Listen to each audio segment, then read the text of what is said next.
Hey guys, I'm Philip Molina, and if you're like, who the hell is this guy? Where's the other guy? You might want to watch our channel update video. He's not going anywhere though. Anyway, you're here for the Spider-Man post-credit scene explained. Let's talk about what they were, but more importantly, what they mean, like what they could be predicting about the future of the MCU. Now, if you haven't seen the movie, why do you do this to yourself? Spoilers, guys. Spoilers incoming. Oh, and at the end of this video, I'm gonna fill you in on some alternate post-credit scene ideas that I think would have been really cool to see too. Stick around for those. Okay, that was sufficient time for you to pause the video before spoilers. Let's get to it. Post-credit scene 1. This scene opens in a prison where we see Toomes has been sent following his capture. Walking down the hallway, he runs into a familiar face, Matt Gargan. Except I'm gonna call out, he's not like the most familiar face. He's in the movie for like 10 seconds on the Staten Island ferry scene before he gets knocked off into the Atlantic Ocean. Gargan tells Toomes that there's a rumor that he knows Spider-Man's real identity and that he has friends on the outside who would love to slice Spidey's throat open and put his head in a dryer, which is like the weirdest threat, by the way.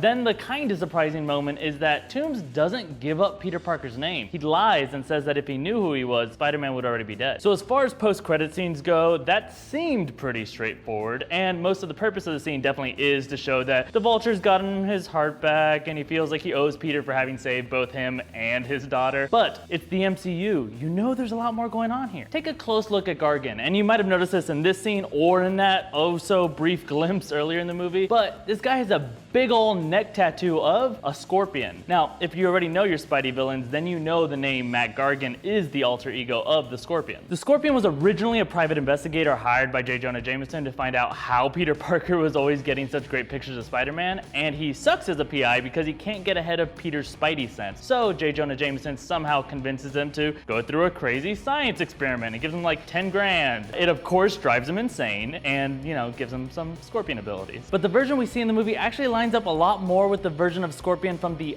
Ultimate Marvel Universe. That's where Miles Morales is Spider-Man instead of Peter. There, he's a tatted up Mexican crime boss and a former associate of the Prowler, just like in the movie. He wants to become a new version of the Kingpin and, you know, run the New York crime scene, as we all do. Okay, so here are two reasons why really focusing on Scorpion here in the post-credits is fascinating. First, you know how Sony is making a Venom movie that has nothing to do with Spider-Man? Yes, it confuses me too. That has a lot of people bummed out, because that could mean that Spidey and Venom won't ever collide, and that's a real damn shame. But in the main Spider-Man run of comics about 10 years ago maybe, you know what character becomes Venom? Mac Gargan. Now I'm not saying that this means that he will become the MCU version of Venom and that Tom Hardy will be the Eddie Brock solely only version of Venom. I'm just saying it's not too crazy to imagine that the MCU story could invent its own version of the symbiote that still enhances Scorpion's powers in a very Venom-like way. And then it's not just a repeat of Spider-Man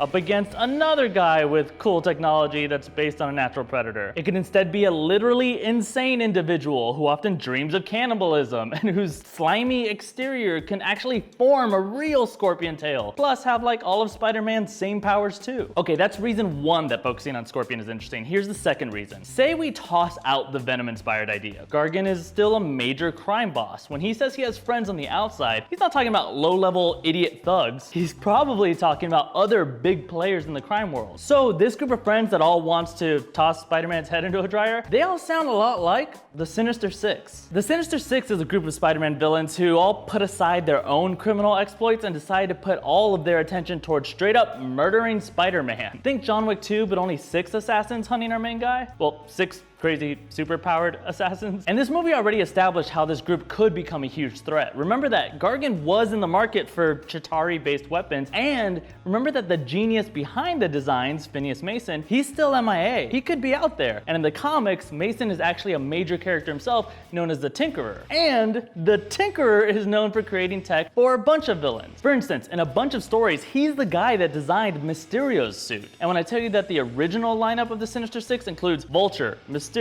Electro, and Doc Ock, you could totally see how the Tinkerer could really connect them through all of his stolen tech. Now, Scorpion himself wasn't part of the original lineup, but I wouldn't be surprised if he replaced someone else on the team, like Sandman, who's a villain we already saw Spidey take on pretty thoroughly. I know he also fought Doc Ock and Electro already. I'm just saying Scorpion could sub in somewhere in the lineup. One person, though, I hope he doesn't replace from the original lineup is Kraven the Hunter. I think that guy's awesome. His thing is that he's just like the world's best hunter, hunter, and he's bored by hunting anything that isn't extremely difficult to catch, hence his obsession with Spider-Man. Now, about that original Sinister Six lineup, they're fun, and a while later there's a version where Kraven gets replaced with Hobgoblin. I think because Kraven's dead during that time, actually, but they'd have to work on the storyline a little bit. The first incarnation of them has them kidnapping Betty Brant, who is in the movie, she's that super awkward morning announcements girl, but then also when it comes time for Spider-Man to fight the Sinister Six, which you expect to be this insane 6-on-1 unfair fight, they all just really stupidly fight him one at a time, even though Spider-Man can obviously beat each one of them up individually already. It's so silly that in this awesome, hilariously meta moment from the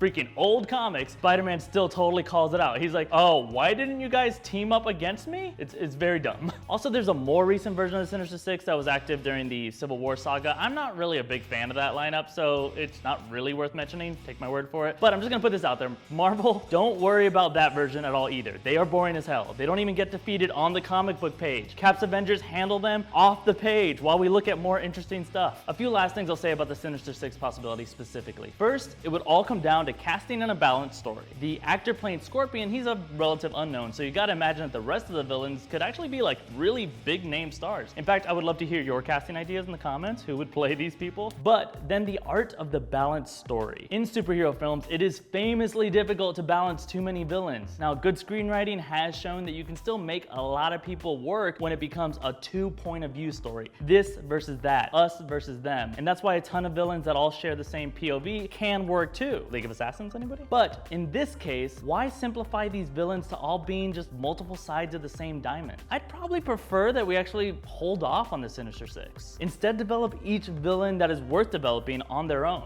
Then bring some of the better ones back in the third Spider-Man movie. Spider-Man Graduation?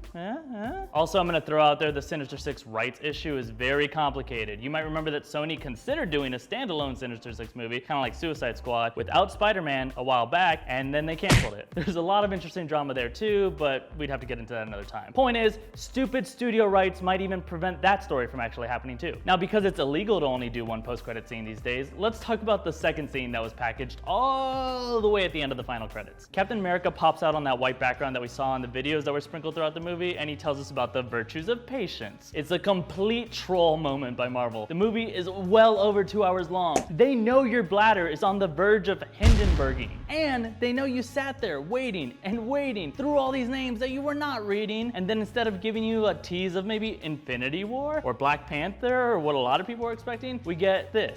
I thought it was hilarious, actually. It's fun to point out really quick, I'm not in high school anymore, shocker. So I don't know if this is still the case, but these PSAs were such a real thing, except they starred the equivalent of Avengers in our world. NBA players and wrestlers. Don't do drugs. If you're doing it, stop it. Don't smoke, it's a joke. Though Caps actually reminded me the most of one PSA I think I remember from like elementary school. It was Schwarzenegger in gym class, and for some reason Zach Morris was there too. Now here to help me to pump you up are my friends Mark, Paul, Rhonda, and oh, that's right, my mixmaster B. Do they still show these in schools? Let me know. Finally, alternate post-credit scenes that I think would have been badass. This was someone else's idea, but they wanted to see J. Jonah Jameson demanding pictures of Spidey, except it would still be played by J.K. Simmons because he was basically perfect. Parker, hello, you're fired. So I'm also down for Hugh Laurie, J. Jonah myself, but that's just me. But here are 3 ideas that I came up with that I think could have been really fun and could still work at some point in the future, maybe. 1, we see Ned and Peter geeking out in Peter's bedroom over a news report. It's an announcement from NASA that we're finally sending a mission to Mars, or some planet cooler than Mars now.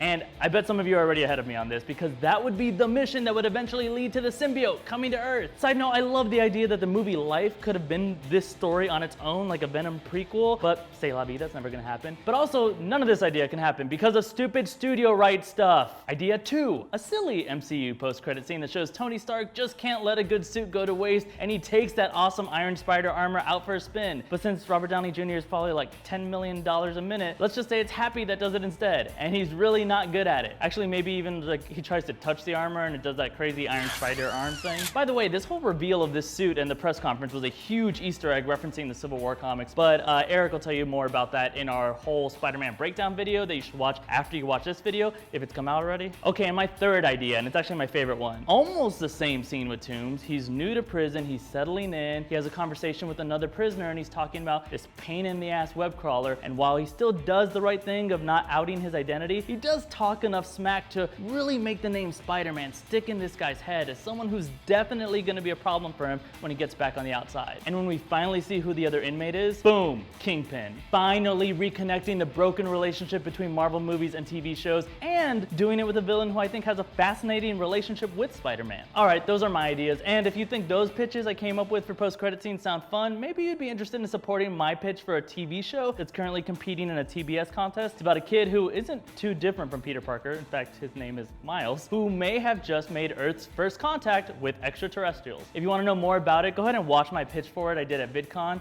That's why it's noisy in the background, by the way. But summing it up quickly, I'll say, imagine if the guys from Silicon Valley had to figure out both how to talk to aliens and what the hell to say to them. This is a contest, so if you feel like voting, I would really appreciate it. And hey, if you feel like voting every day, once per day, then I would probably owe you something. It's only until July 13th, and I have to be in the top 10 for my idea to make it to the next round. With your help, maybe we could get that show made. I don't know, but thanks for letting me talk to you about it for a second. Oh, and speaking of pitches, I want to know your ideas for great Spider-Man post-credit scenes too. Leave them in the comments. I'll be in there rubbing up elbows with you all shortly. I've been Philip Molina. Thanks so much. Bye-bye.